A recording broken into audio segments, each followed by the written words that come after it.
Hello there. This is Mr. Sean B.W. Parker for Empowering the Innocent TV and False Allegations Watch.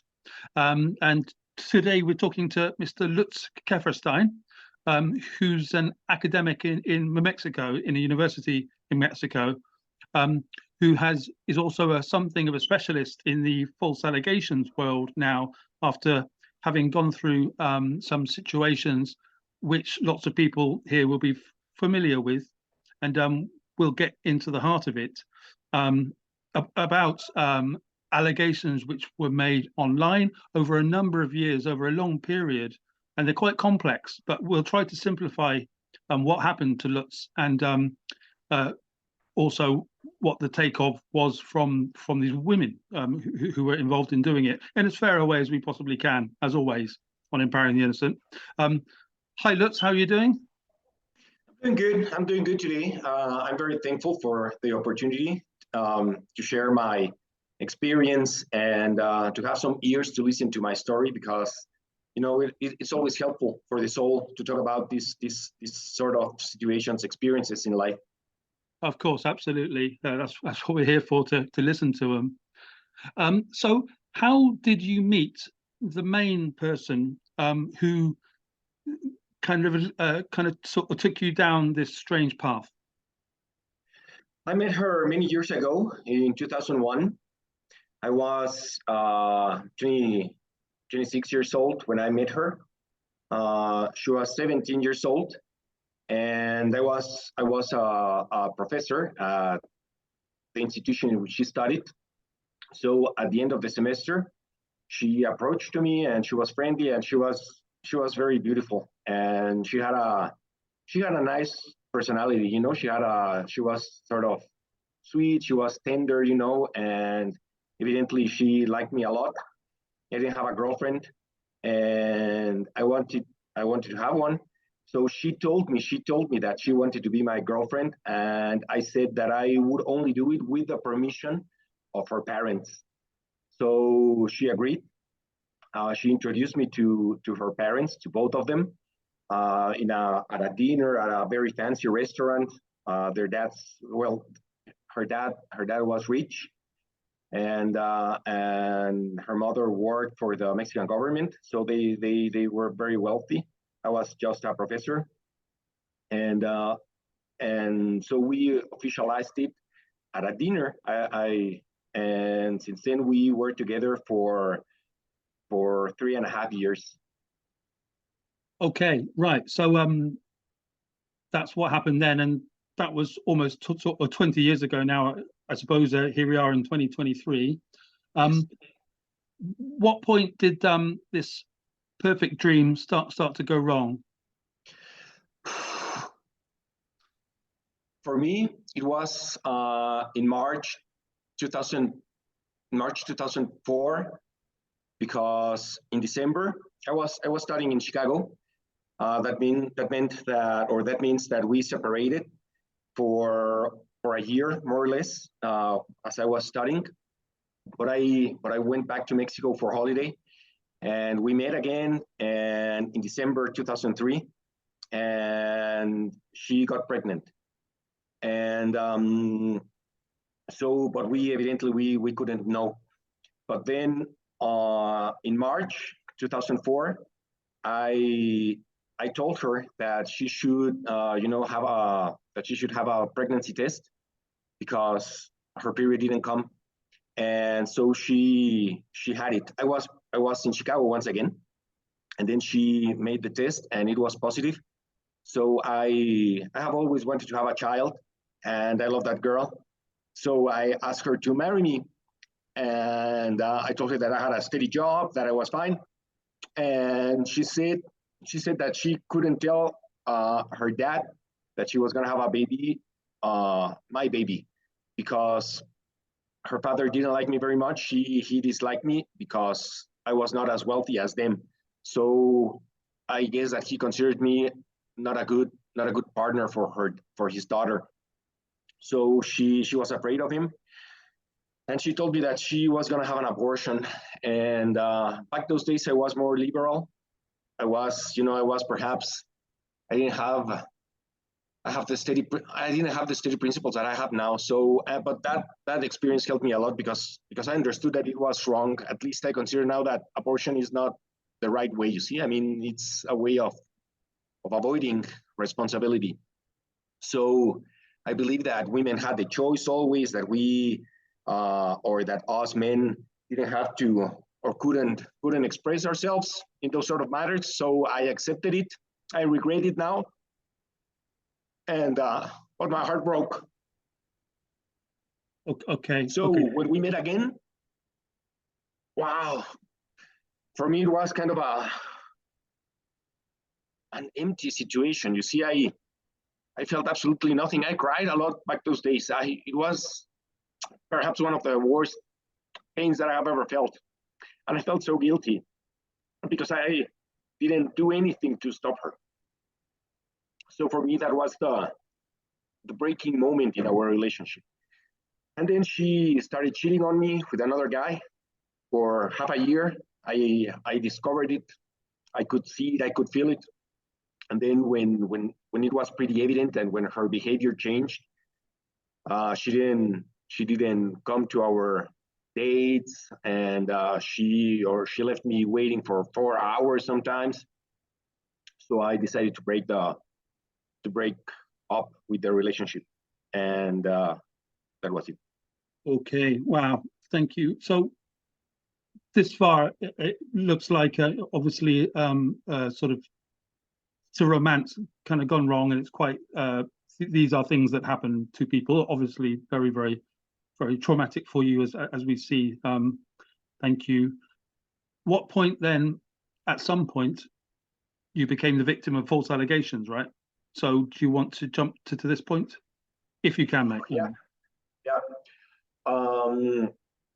We kept in touch because I wanted to remain rational. You know, I was I was educated in the European liberal way, so to say, even though I was in Mexico, or I am still in Mexico. So I thought that ex partners could be friends, you see, and update each other every once in a while, you know, in good terms. So we kept in touch until 2012, and it was evident that she looked for me, and she sought me. You know, she looked for me the whole time, and through her communication, she made me feel that she wanted to make me responsible for her happiness. You know, like every time that she was in trouble, every time that she experienced something unpleasant in her life, she sought me and looked for my shelter, asked for my shelter. You know, and normally I was there. You see, I listened to her and I gave her words. Sometimes I had to preach her because she had done things that I don't agree with and that I consider wrong. So, but in 2000, but all that time, I felt that she was, you know, like a very big stone on my back. You see, as if I had a burden. So in 2012, I made the decision not to give her any further communication. She had a very traumatic experience inside her family, and so she wanted once again my support. She texted me, and then I told her. Sorry, just going to jump in here. That's what was the traumatic experience in the family, if you can? Her younger brother, committed suicide. Right. Okay. Thank you. Carry on. That's terrible. That was terrible. That was terrible, and that's something that I also regret because I told her I'm gonna call you and I'm gonna be there for you, and I didn't. So I also regret that because perhaps it was not nice for me not to do that, not to support her. Such a very harsh moment, you see. But I guess that since I didn't call her anymore, and also I guess that since it was evident that I was very much in love with somebody else, uh, I guess that she couldn't stand it. I don't know. And I assume also that she started having contact with feminist groups. And then she went through some sort of personality transformation. I don't know. But those are only things that I in fear. I mean, yeah, have like conclude. But then in 2016, out of nowhere, once again in my timeline, she appeared and said, "Please, somebody help me. I need the help of good people. I cannot by myself." So that shocked me because I thought that perhaps she was having as well suicidal ideas or something like that, and I thought if she commits suicide and I'm not for her, I'm not going to be able to live with that. So I contacted her. I said, "Why do you need help? Why are you asking for help to the world?" And then it was evident for me that she had lost her mind. She started talking about many persons that I know, but she talked about them as if I knew them, and she started telling me tragedies in her life, and she defamed and attacked several persons. She accused them of being murderers, of being rapists, of being kidnappers, of being of committing fraud against one of the social movements, the Zapatista movement, very famous here in Mexico. And for me, it was evident that she had lost her mind. So as soon as I could, I blocked her because I was afraid that she was gonna start defaming me as well. But I thought that she was gonna do it in the political realm because I was very politically engaged back those days. So like no, he's in reality he's a part of the bourgeoisie and he's not really socially involved or so. That's what I thought. But then a former girlfriend of mine contacted me and said, "You know what? This girl, she is very mad and she's saying that you raped her and that you showed her child pornography and it was very shocking for me because evidently it was not true. And then more and more people started telling me that because she dedicated her time to contact many of my friends, many of my acquaintances, former colleagues of mine to defame me. And in Facebook, she started a campaign in March 2017, a very harsh campaign against me in Facebook. But then in May, she started writing a blog, and she did what she had to do to make it viral in my environment, at my job environment. So it was brutal. Okay, so you've talked about her having got in touch with the feminist groups, you think, at some point back then, and this affecting how she was behaving to you afterwards, at a time when this was happening with many other countries and with many other people all over the West. Mexico's in the West, all this. And then you talked about the Zapatista thing that used to be Zapatista, excuse me. Yes, the Zapatista movement, yes. That you used to be a part of, and that she was a part of, or she was part of something else. And what's the intersection between those groups and the Zapatista and your relationship? Do you want to be a bit more clear on that for us? Yes, I guess that the Zapatista movement is not actually quite involved in the feminist movement or something like that. It's an indigenous movement that were fighting for autonomy and for their rights to be recognized and respected. So it's a very respectable social group. They care about their business and they don't mess with anybody else. They don't mess with society. They are, very, very respectable. I have them in good consideration. But since this girl also was or is, perhaps, I don't know, socially involved, she met some persons from the movement, I guess, I don't know. And then supposedly one of the persons who was a girl, a woman, who supposedly was very involved with the Zapatistas, according to my ex-girlfriend, was committing fraud against them and stealing money from them, and those sort of things that are nonsensical. Right.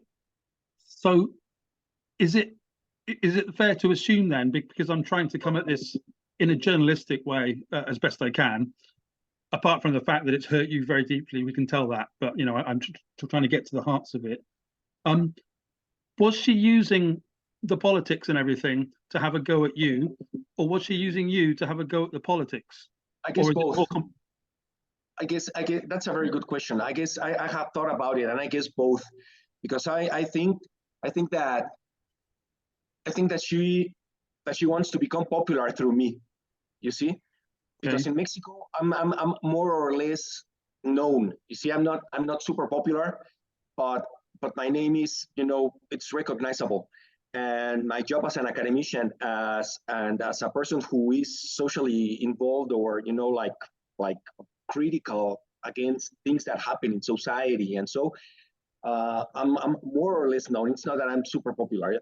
My name is just known in certain circles. You see, so I also guess that she thought that I was someone more important than what I really am. So that if she was able to break me, she was gonna become some sort of an icon, you see, among the feminists. But that's absolutely nonsensical, because I'm not that well known. I mean, I have just some followers, you see, in a very small circle. Yeah. So I guess that she was using me as a trampoline, you see, as a political trampoline, and perhaps still tries to use me as a political trampoline. Yeah, no, absolutely is, and it's all completely relative, isn't it? Because kind of people here in this country that have been through false allegations, it's all about the social scale, and if they can weaponize it, I say those accusers, if they can weaponize whatever's in their social scene, it's even more effective than going very, very high, because they'll say, well, you've never met that person, but they have met you, and you did have something. I mean, it's when you've actually had something and you've had this emotional connection and all those dramas, then when that starts to be weaponized, it's even more hurtful, and it's almost like a projection going on. I imagine it's a projection, because she's not here, of course, to defend herself, as they say, but I imagine there's a lot of projection going on here. I agree with that.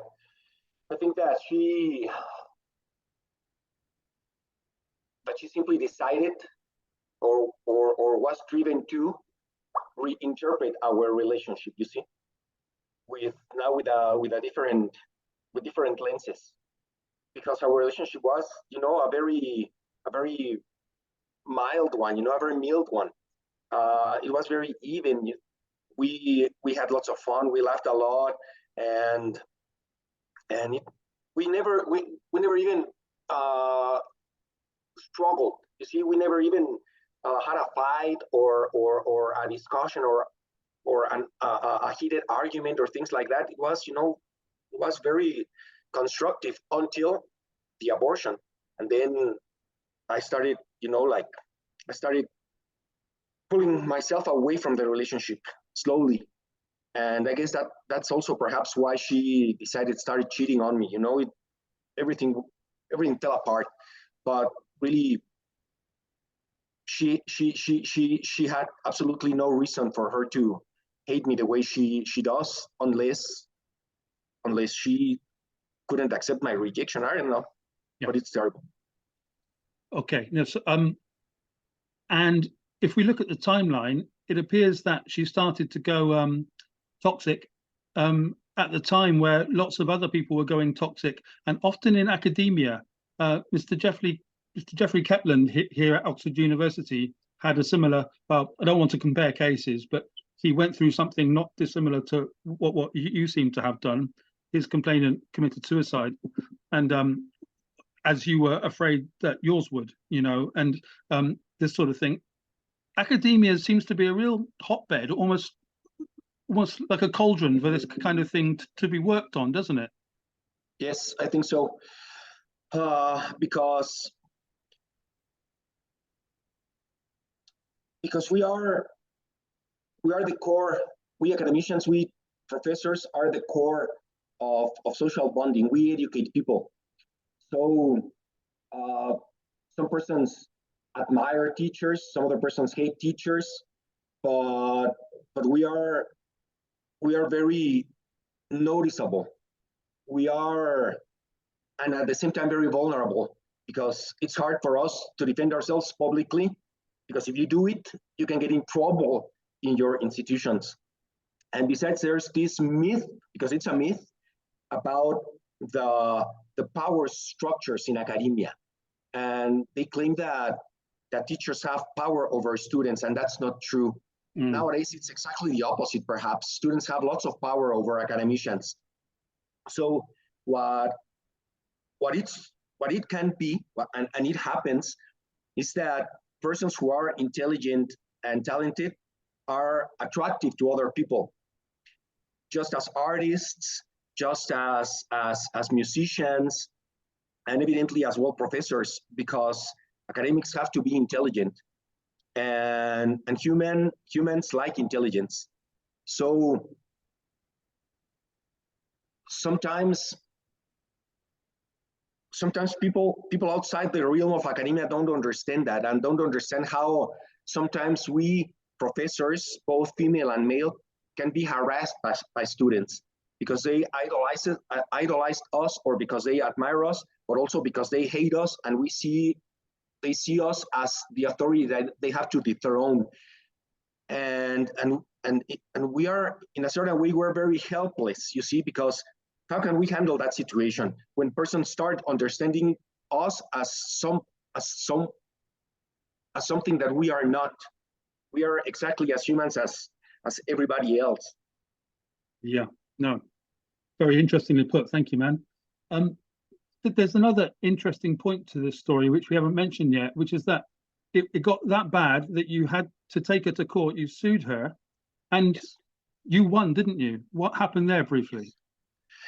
The environment at my job was very, very rough and very hot against me. You see, feminist groups started lobbying, and they still do, to ask for my dismissal from the university. And so the only way that I found to defend myself was to prove that I operate legally. That means to take the right path, you see, not to generate a scandal, or not to defend myself publicly and engage myself in a conversation that I didn't want to engage myself, because I don't understand. I don't see why I have to defend myself in social media if they don't ask me anything, and if they are no jury, and besides, it's very vulgar, you see, in a certain way, to start saying, no, you did this and that and that. I'm not going to engage myself in those sort of things. So I decided to do it legally. So I sued her at the end of January 2018 and beginning of February 2018. And I sued her and two other supposed journalists. They present themselves as journalists because they have a blog, only because of that. And both of them are male. One of them I have never met, and the other I did. He's very politically engaged in a political party, and so in a certain way, he has always wanted to have a position inside that party. So I guess that he also used me as a trampoline, because inside that party, I am very well known, at least in my region, at least locally. Yeah. So I sued the three of them, and none of them presented themselves to court, because evidently they didn't have any proof against me of the things that they were claiming, none whatsoever, because you cannot prove what didn't happen. So they didn't have anything. Sometimes in social media, this girl, my ex-girlfriend, she reads the poems that I wrote to her as proofs of how vile I was, you see. But the poems, they talk about how much I loved her, how deep in love I was with her, and all that sort of stuff. And he said, oh, he groomed me. No, it's not grooming. So what sort of society are we going to have in which we humans cannot express love towards a person, because then we are seen as somebody who's manipulating people because you are expressing your emotions? And so she lies, and she knows that she lies, and she compulsively lies. So she didn't present herself to court. I won, therefore I won. She was condemned to give me an and until today, uncertain amount of money. The sentence only says a fair amount of money to repair the moral damage that she has caused him. And that's it. And in the legal system, I have to ask for a quantity, and I have to give proofs why I ask for that amount of money. And I have never done it in 3 years because I don't care about the money. I just want her to stop harassing me. I just want her to stop bothering my life, bothering me and mixing herself in my life and trying to make my life hell. Yeah, of course you do. And God, this is very difficult watching you kind of put you through this right now, but perhaps it's kind of cathartic for people watching. If a person goes to court in Britain and they win, then the other side are going to stop with any harassment, or they're going to have to pay a massively inflated fee or be put in prison. Is that not the case in Mexico? No, that's not the case. Here in Mexico, you have to keep on acting legally further, and then you have to prove why you are asking for that amount of money, and so it's very difficult. And besides, one thing is to win a trial here in Mexico, and a very different thing is to have that sentence be really exercised, you see, against the person. It's like a new process, you see, or a continuation of the process. So it's difficult here in Mexico. It's very difficult. Also, the court sentenced her to give me a public apologize, and to publish in the same ways and with the same level of spreading that she had committed moral harm against me, and that she had lied. Evidently, she has not done it. And not only that, she still harasses me. And now she plays the victim, saying that the judicial system failed women once again because she was sentenced, and she was found guilty of defamation. So she plays the victim role the whole time, although she's the one who behaves in illicit manners, illegal manners, and the one who constantly and continuously harasses me. Yeah, understood. It's the world that we seem to be in at the moment, as you're very, very, very aware indeed. How is everything now? What's the current status for you? How is life? It's hard because we continue now in the trial. Now she has appeared in court, and she's claiming that she never knew that she was sued, but that's untrue. I have all the documents and all the public declarations that she did, in which she publicly accepts that she knew that she was in trial and that she was being sentenced. So I'm proving now that she has always been aware of situation, or at least a long time ago, in order for her to go to court and declare what she needed to do to defend her rights. And but I have told her, I have officially presented an agreement to her, in which I say, I don't want your money. I don't want your money. I won't charge you anything. Just stop harassing me. Stop defaming me. Leave me alone, and then I will condone the sentence. I'm not going to exercise the sentence against you. Just stop harassing me. And I made that agreement official through the court, you see. And until now, she has not answered absolutely anything. And she keeps on lying and keeps on lying and keeps on lying in court. She says that she lives in the United States, which I doubt she does. I've never seen her again since many years ago. But she has filmed herself in Mexico, and she publishes videos of herself in Mexico. So it kind of appears that this interview that we're having now is almost like a call to desist. Please just, we've been to court. You're saying you haven't, you're ignoring the court. And so please, can we just leave me alone? That's actually what you're saying, isn't it? That's not my goal through this interview. That's definitely not my goal through this interview. My goal is to generate some awareness among the people about the things that we live in today's society. Most of all, men, and in many occasions, academics. And it's totally unfair.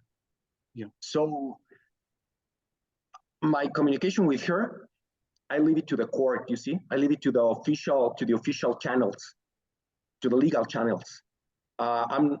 My goal is not to communicate with her through social media whatsoever.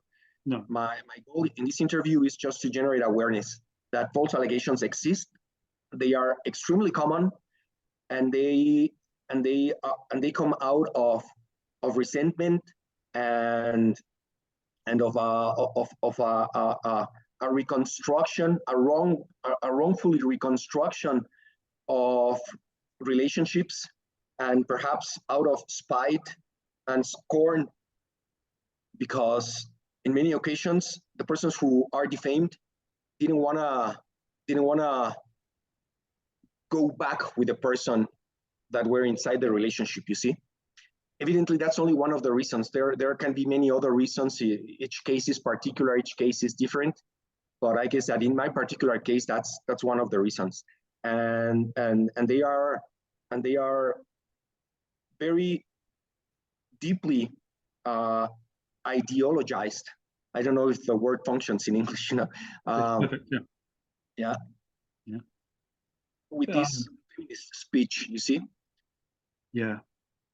So it's all extremely clear now. You've put it out in this way over this half an hour.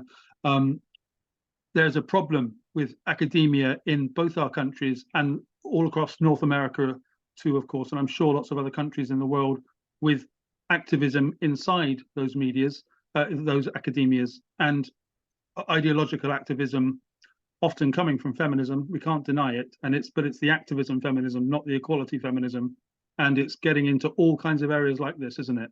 And yes. You know, there's nothing to do with hatred of women, nothing like that. It's just about equality is being lost just because of this mixed up power dynamic when anyone can say anything, then block you and then destroy your career. And academic and economic interests as well, because if a professor is fired from the university, there's a vacancy. You see, there's a place vacant. Get rid of that guy, get a woman in, absolutely, and let's keep rolling that way. It's exactly a traditional view. Lutz, thank you very, very much for this. It's been fascinating, and I'm sure our audience are going to enjoy it very much. I hope we've done as much things fair as we possibly could. If the complainant, your ex, would like to get in touch, we're more than happy to speak to her, of course, but we doubt that'll happen. But it would be, thank you so much, and have a great rest of your day, man. Thank you so much. Thank you very much. Thank you for everything. Thank you, Sean. Bye-bye.